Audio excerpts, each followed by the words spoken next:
Hello, everyone. Welcome to Kids Art Lunchtime Speaker Series. I'm Kiran Chadha, one of the board members of Kids Art, and I'll be your host today. I have several other members from Kids Art here, Sejal and Alexander, who will be helping us navigate the technical details. Thank you for joining, everyone. Let's get started. We have Scott Perry, our guest speaker today from Creative on Purpose. Scott is going to talk about the Burnout Solution, how you can beat burnout and make a difference by making better decisions. Welcome, Scott. Our speaker series is part of Kids Art Annual Summit on Art, Health, and Innovation, AHI, call it AHI21, where we feature conversations on quality care and integrating arts in health.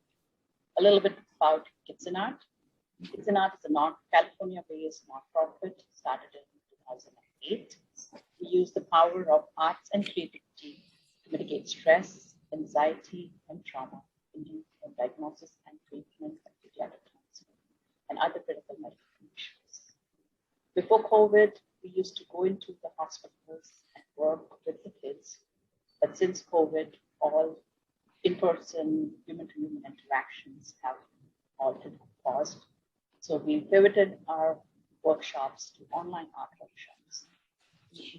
Since COVID, we've had 433 participants participate in 41 workshops in 15 hospitals and create around 500 masterpieces. We also started art kits, which are art projects packed in a box with all the material, with instructions, with links to the videos. And we started sending those out to 6 hospitals in the US. We sent 2,792 hospitals, 280 have been used at workshops, and 20 are at workshops. So yeah, we have pivoted, and we are hearing positive feedback from families, social workers. That's a quick overview about Kids Art. Let's move on to the actual topic for today, the Burnout Solution by Scott Perry. A quick intro about Scott. Scott helps difference makers, investigate social impact work, embrace uncertainty, navigate adversity with greater intention and humanity. He's the chief difference maker at Creative on Purpose and the author of Amazon Top Sellers, Endeavor, and Honor. Scott is also the head coach for Safe Coding, Creative, and Freelancer at Evico workshops. For over 30 years, Scott found and spread joy as a professional musician and guitar teacher. He now helps others find fulfillment and meaning in developing and delivering difference from dating. Welcome, Scott. Scott. Thank you so much, Kiran. And just want to thank everyone for being here, and want to thank Sejal, Kiran, and Alexandra and the rest of their team for the incredible work that you're doing and the difference that you're making. It's a privilege and an honor to be able to be here with you today and to present this material. This is called the Burnout Solution, and it's all about making a bigger difference and a better difference by making better decisions. And so what we're going to do is, whoops, let's see if I can get my, there we go.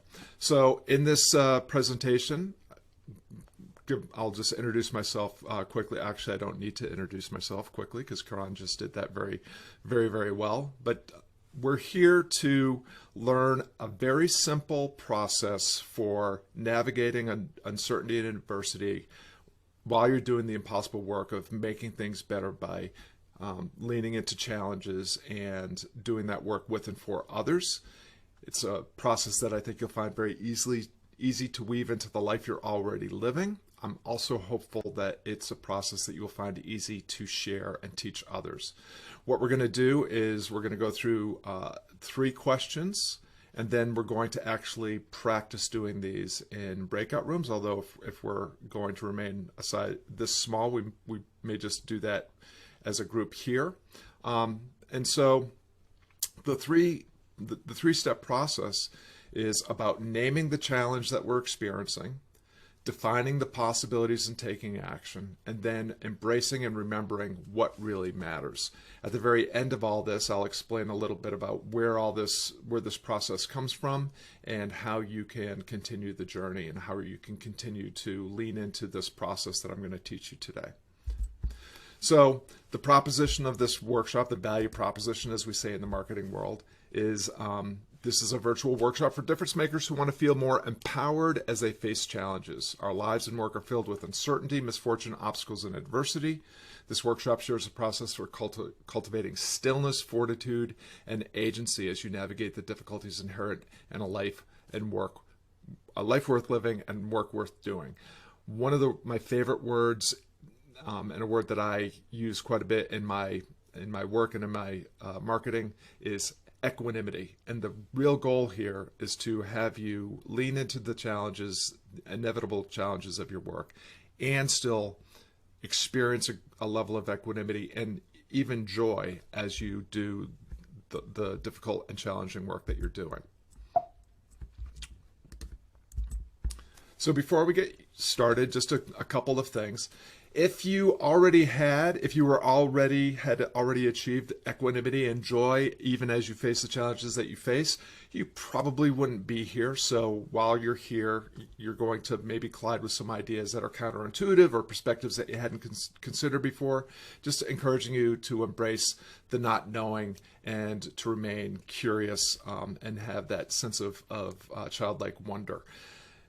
One of the things that we know is a way of getting ourselves grounded in the here and now, the present moment, and having a open mindset of possibility, a growth mindset, is the levers of gratitude and generosity. So one of the things that I like to do at the beginning of any workshop, just as a way of grounding ourselves in the moment that we're in and in the work that we're doing, is if you would, in the chat, which is that little bubble, that little speech bubble at the bottom of your screen, if you would click on that and in one word, share a gratitude, something that you're grateful for right now.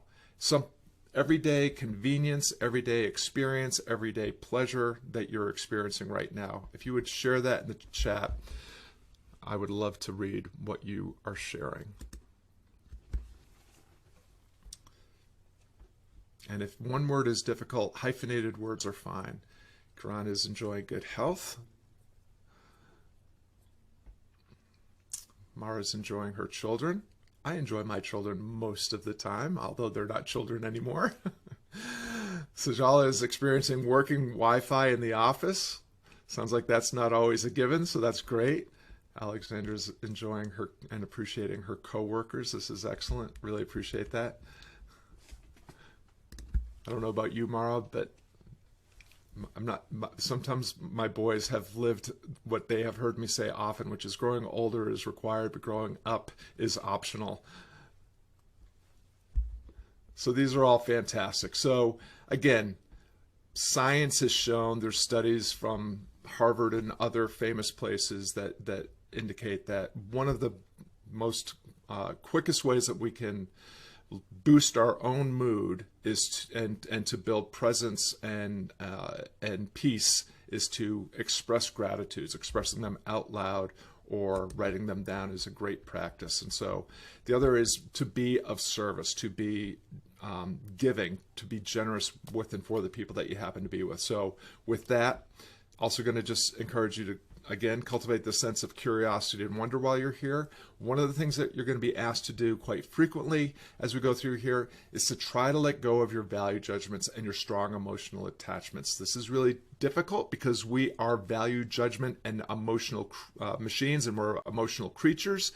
But part of the challenge of what we're going to be doing here today is to zoom out a little bit and see ourselves and our situation in the context of things outside and above ourselves.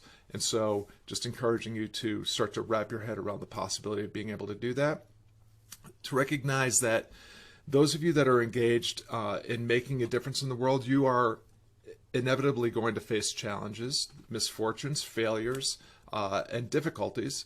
and that's to be expected, and that we can look at these situations as opportunities to employ our creativity and our curiosity and our social nature to figure things out, to treat them like puzzles, to experiment and to try things. And we can do this with a sense of playfulness and fun. And finally, again, as we go through, you'll notice that there's some challenges and some resources for taking this learning beyond the workshop. Just want to share that this is not something that's just like coming off the top of my head. This is not something I made up last night and decided to present to you. This is a process that I have, where I've repurposed ancient wisdom from philosophy, from philosophical philosophy that's still actively studied and employed today, from the ancient world, from the Hellenistic period, from 300 BC to 300 AD. It's also scientifically vetted. I'm going to share more about where we see these techniques being employed in psychology and psychiatric practices and therapy in general in other places. So let's jump into the process. So what we're going to cover today is we're going to go through 3 questions. The first is going to clarify your real situation. The second is going to identify your actual choices. And then the fourth is going to be, after you choose and step into your choice or your decision, reminding yourself what really matters to achieve this equanimity and the sense of joy as you continue to lean into the challenges in front of you. So just remember that practice makes progress, that confidence is something that you earn by doing the work. It's not something that you can get before you actually start doing things. Remember when you were a child and you wanted to learn how to walk, you didn't study, you didn't wait until you could do it perfectly. You actually stood up on your wobbly legs and took your first step and fell down and did it over and over and over again. And through that, you built a skill and earned confidence. And now, of course, you're an expert walker. You don't even think about it anymore. And so this work that we're going to do is going to follow a process very similar to every other important thing you've done in your life. Walking, talking, reading, riding a bike, making dinner, and everything else. So here's the situation. We're actually creatures that are hardwired to love and embrace the status quo. We love to know where we stand and what's expected. This is just human nature. It's one of the biological and evolutionary imperatives that helped us survive back when we were the least likely thing to succeed or survive on the planet. When we were much more likely to be something bigger, stronger, and faster as lunch, we banded together and we formed groups and we solved the interesting problem of survival together. But of course, at the same time, we invented things like status roles, status anxiety, and all these other things. We're also conscious creatures that are aware that we can be and do more and better. And so there's this really interesting thing where we're holding 2 opposing our ideas in our head at any given time. We're striving to be better, and we want to be sufficient just as we are. And so we're going to hold those 2 ideas in our head at the same time and understand that we're sufficient just as we are, but there is more that we can do, and we can do better. And so as we pursue that, our level of sufficiency will rise up alongside. And we'll be just fine the way we are, but we can then strive into the next possibility. So it's a sequence of small steps that help us overcome these moments of fear, doubt, and anxiety. How do we embrace uncertainty, navigate adversity, and step into possibility? The answer is the 3 questions that I'm going to share with you in this process. Okay, so here we go. Oh, looks like, sorry about that.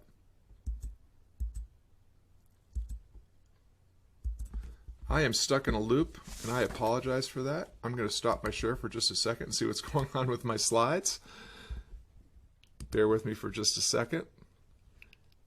And if I can't navigate my way out of this, the team has access to my slides and they can fix it on their end.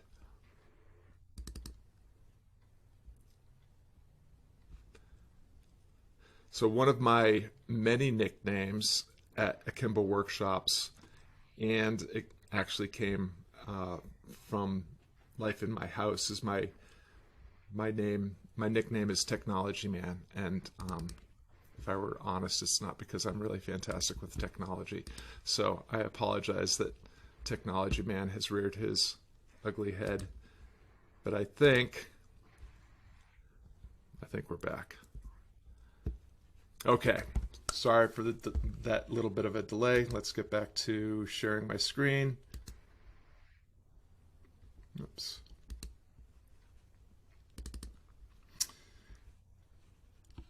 Everybody can see my What's Now slide?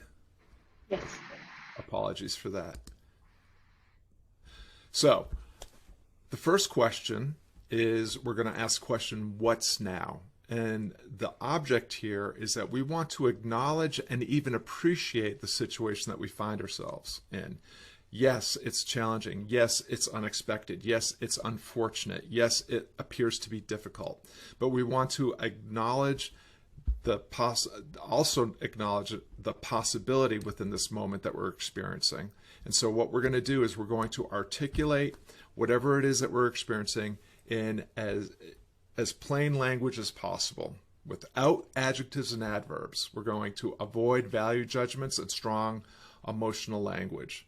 And so the takeaways that we're going to take from this is that, number one, we are creatures that make sense of ourselves, the world, and each other through narrative. We all have a story that we're telling ourselves, about our situation, about the other people that we find ourselves with. We may even be telling ourselves stories about the stories we think other people are telling them about us. It gets very complicated very quickly. But in any given moment, we can choose the story that we want to live into.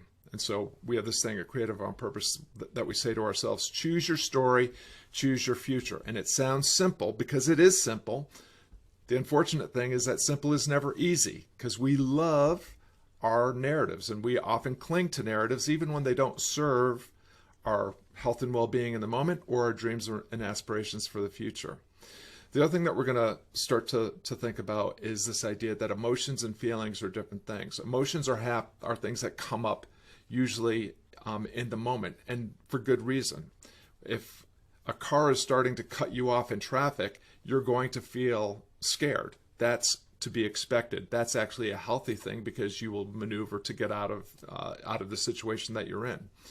But if you decide to cling to that emotion and decide that you're afraid to ever drive again, well, that would probably not serve your highest motivations and desires. So feelings are things that we have some control over. It depends on how much we're clinging to them. So again, the goal here is you're going to articulate a situation in as plain language as possible. No value judgments, no strong emotive language. Try to take away all the adjectives and adverbs.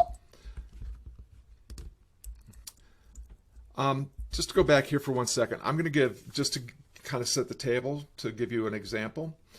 I've been a freelancer almost all my life.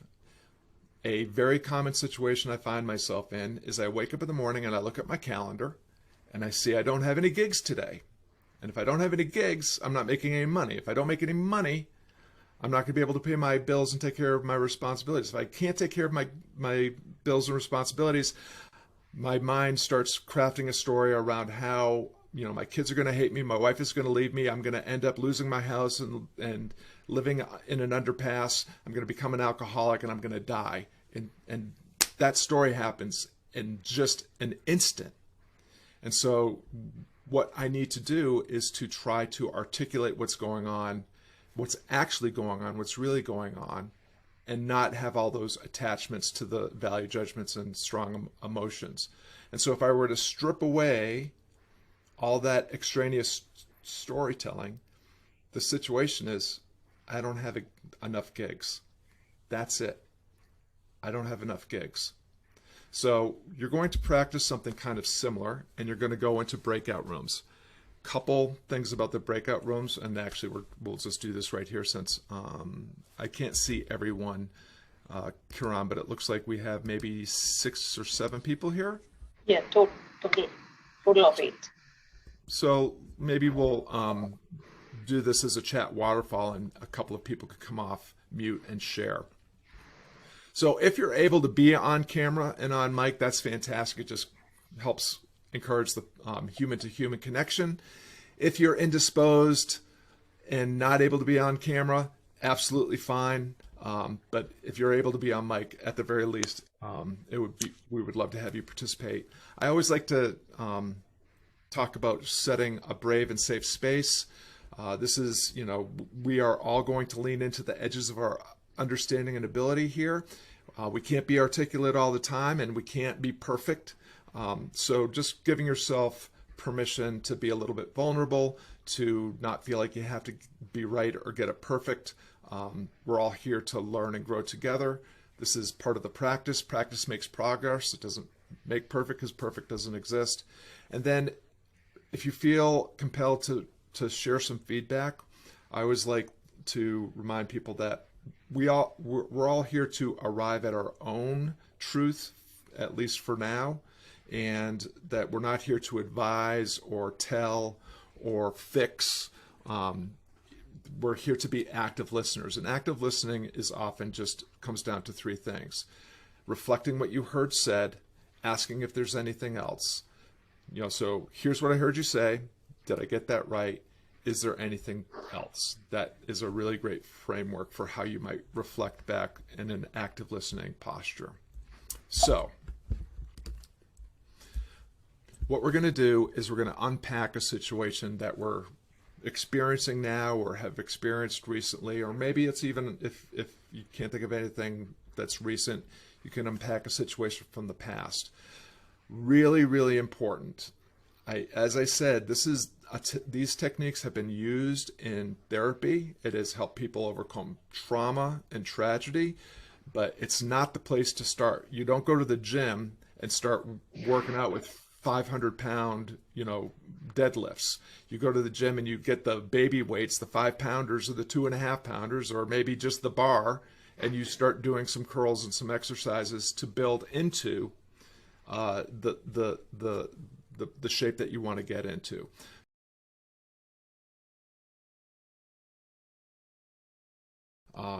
We have this rational capacity, this capacity to reason. It doesn't mean that we always act reasonably or think rationally. In fact, we rarely do. But we have, so this exercise helps us bring things from the amygdala, where the fight, flight, and freeze center is, helps it bring to the prefrontal cortex, where we can start to use our rational capacity to help reframe. And so these questions for further reflection that I brought up, sometimes you can reframe it. So like, I'm really, really overwhelmed. Okay, well, isn't that just that you have an abundance of opportunity? Shouldn't you be grateful that you have all these choices, all these things you could do, all these places you could place your attention? It's a way of finding a silver lining or flipping an obstacle into an actual opportunity. And then, let's face it, there will be moments when we are faced with a situation where there's just no flipping it into an opportunity. There's no real upside.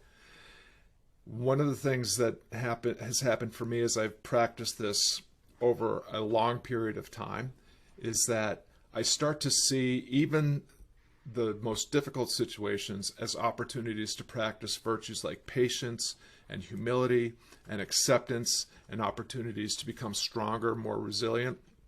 And so there's lots of good that comes out of this act of zooming out and looking at things a little bit more objectively. So let's move on to the next section, which is now we've asked ourselves what's happening right now, objectively, and now we're going to think about what's next. So that first step helps us tell healthier and truer stories about our situation, and hopefully now we can begin to see that we have choices. We don't have to be dragged down the rabbit hole of our value judgments or strong emotive language. We don't have to be turning cycles on unhealthy or repeating the narrative over and over again, an unhealthy narrative, and we don't have to be angry or sad about the things that we're clinging to in the future that don't appear to be availing themselves to us. And instead we can see all the things that we could choose from, make a decision about which one we're going to choose, and then take the next best step into possibility.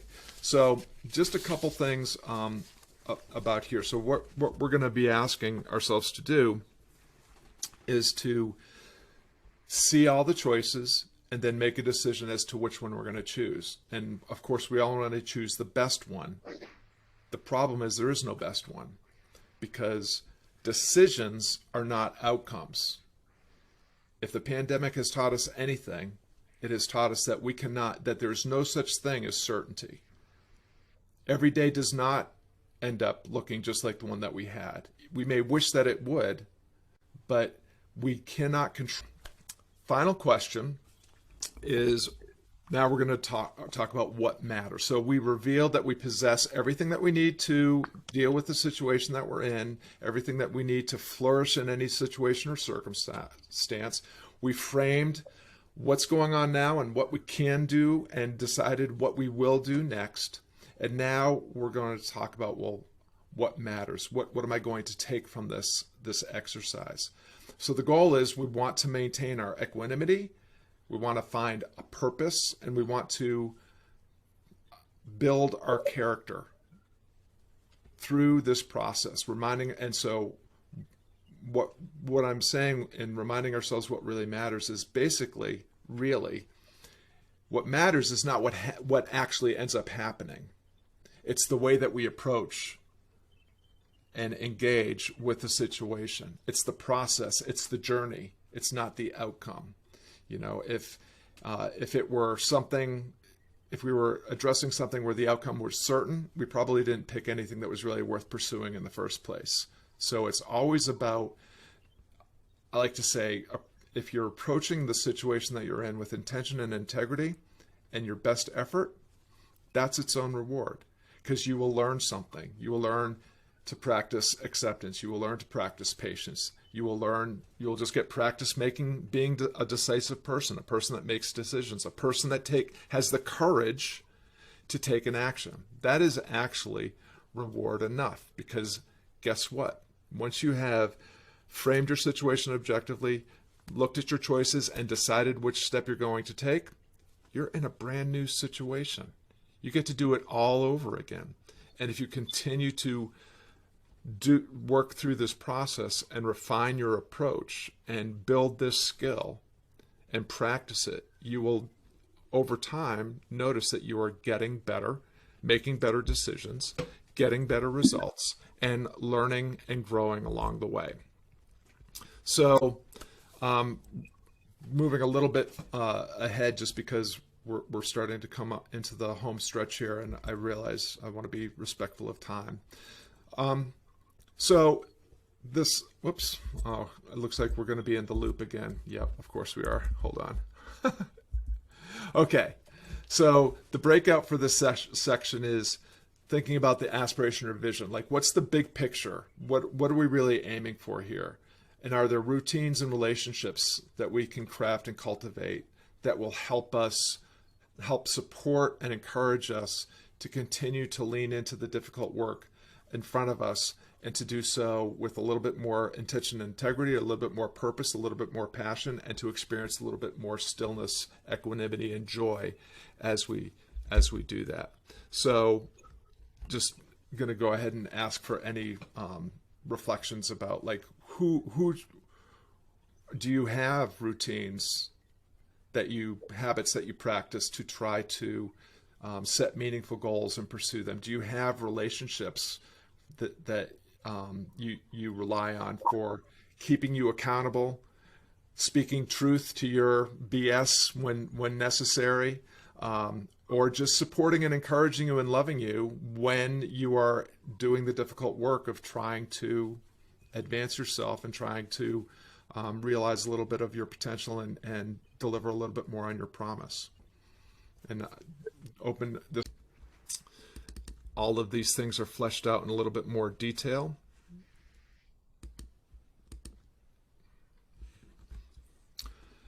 So again, the reflection on this third piece is, how does it feel to know that you can let go of your troubles? How does it feel that you can reframe your situation? How does it feel that you can be an active agent in your own destiny? You can be the steward of your perception. You can be the captain, or you can be the agent of your decision making.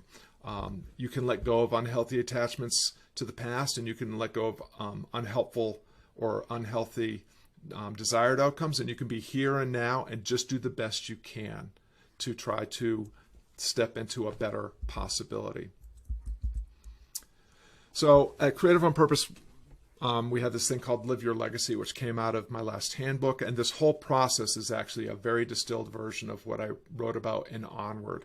And it's based on this idea that, we all want to leave a mark on the world. We all want to leave something behind. And usually we think about that in terms of, is there going to be a building named after us? Or we're going to leave money behind that, a scholarship, a trust, whatever. But what if it weren't money and monuments? What if your legacy is the difference that you could make right now? Because we're not guaranteed any outcomes. Significance comes through worthwhile efforts, what you're doing right now. If you do your work on purpose, with purpose, for a purpose, with and for other people, you will experience a greater sense of equanimity, stillness, and joy. Because we actually, again, because of our social nature, we enhance our lives most through endeavors that serve others. So when in doubt, find the others. When in doubt, find the helpers and do whatever it is that you're doing with and for other people. We have this thing that we say at Creative on Purpose about life doesn't happen to you, it happens through you. And oftentimes, and we're really, again, kind of programmed to go into victim mode. Oh, woe's me. Oh, why does this always happen to me? And so we have these victim narratives, these victim just feelings. But at any given moment, we can use this process to zoom out, to see that we have much more control than we give ourselves credit for. Because although we don't control anything outside of ourselves, we always control the narrative in our head and the choices and decisions and actions that we take next. That is always within our or at our disposal. And that's all you need to be able to thrive through any situation. One of my favorite examples of this, when I'm going all the way to the extreme, is Viktor Frankel. Captured 7 years in 4 different concentration camps. His spirit was unbroken. He served the entire time. He served his fellow inmates while he was in the concentration camp. He exited and created a school of psychology that helped thousands of people overcome similar or obviously less serious difficulties and traumas. It's possible to experience the most brutal conditions and still remain an intact, healthy human being. So again, it's something that not all of us are born with that kind of temperament. I mean, Viktor Frankl is, of course, a superhuman being to be able to do that without any training whatsoever. So we all have a different amount of temperament and tolerances, but we also have the ability to learn skills, to leverage skills, and to earn confidence by practicing things. And we practice them poorly until we practice them doing them well, until we move from unconscious ignorance to unconscious mastery by doing the work every single day. Let's see it. It looks like I'll just share my slides are not cooperating, and technology man apologizes again for that.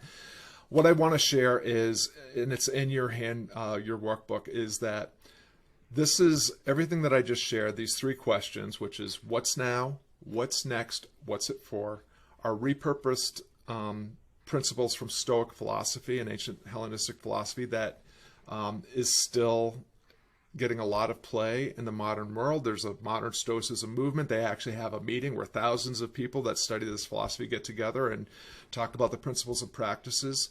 I shared a quote in your workbook from Marcus Aurelius where, what we're talking about is these what are called the 3 disciplines of Stoic philosophy: our perception, what's now; our actions, what's next; and will, our will. How can we use this to build our character and to do meaningful work with and for other people? Stoic philosophy has been an inspiration to Viktor Frankl and his logos therapy, rational emotive behavioral therapy, which comes from Albert Ellis, and I can't remember the other person's name. It influences cognitive behavioral therapy, which is currently one of the most popular ways of helping people deal with tragedy and trauma and coming to terms with very, very challenging things. And even positive psychology have all woven the very things that we just talked about into their practices. So again, I'm not advocating this as therapeutic for the most serious situations, but it is something that people that are licensed practitioners employ every single day, and I think it will help you too. So with that, I'm okay with staying on for a few minutes for questions, but Kiran, Alexandra, Sajal, if we need to wrap it up, it looks like I got us to the finish line just on time. Thank you, Scott. Yeah, we can take a couple of questions if people have questions. Bhavna, did you want to say something? Very much. It was a very, very interesting topic. I was really looking forward to this, and I really appreciate, and it's been a pleasure being part of this seminar. Thank you so much. Thank you, Bhavna, and really appreciate, again, your vulnerability and courage and being here and sharing. I cried. I just was emotional, so I do apologize. But thank you. Thank you for sharing. It was really interesting. Thank you. Excellent. Well, thank you so much. Anyone else would like to say a comment? Terry, did you raise your... I can't get my mic off, sorry. Oh, you're oh, it's on. Okay. Yes, I just wanted to thank you. I thought it was very interesting as well. Thank you. You're welcome. And I saw your comment in the chat. Mara, thanks very much. And Victoria, appreciate it. Okay. Thank you, Scott. This was really nice. Such simple ways to deal with problems which we think are big, but actually they can be solved very easily if we zoom out a little bit. Thank you again from everyone here at Kids Art. I hope everyone got the value out of this 1 hour you spent on yourself in this session today. Learn some tips and tricks to practice to become better. With that, thank you, Scott. And we have 2 more lunchtime series coming up. One is in November with Rich Murchison, who's going to be talking about designing positive workplace communities, and one in December with Tammy Bohmick, who's going to talk about the future of childhood through digital play. So we look forward to seeing you at those sessions. And just wanted to share a quick glimpse of a recent workshop. I let Alexandra, Program and Development Associate, talk about this. Yeah, so this was a really special workshop that we held back in the summer. And just as a little quick background, we partnered with Budsies, which is an amazing organization that basically you create a drawing and then they make it into a real life stuffed animal. And we thought that it was a very synergistic partnership for Kids in Art. So we were able to partner with them, and then we held basically like a little Zoom reveal party with them. So they got their packages in the mail, and this is what you'll see in the video. This is one of them. This is Carson. Can you all hear?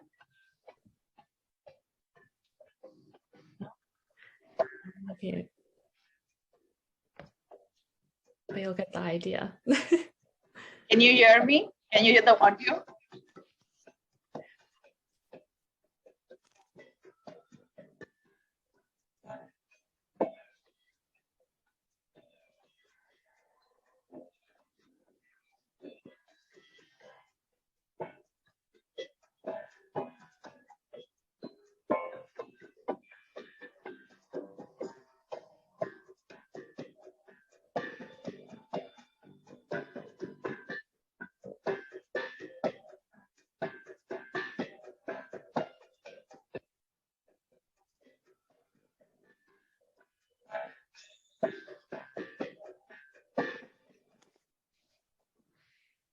Just a good way to end on a positive note, but they're really special, and they all came out really cool. His was named Taco Man, so was a great workshop.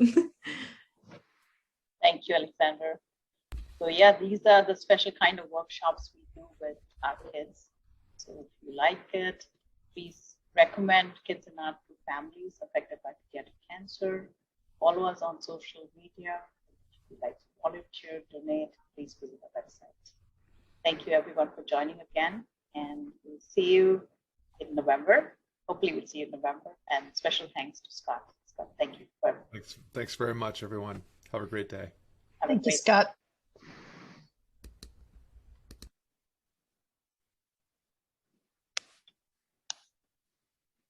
Sejal, do you want to stop the recording?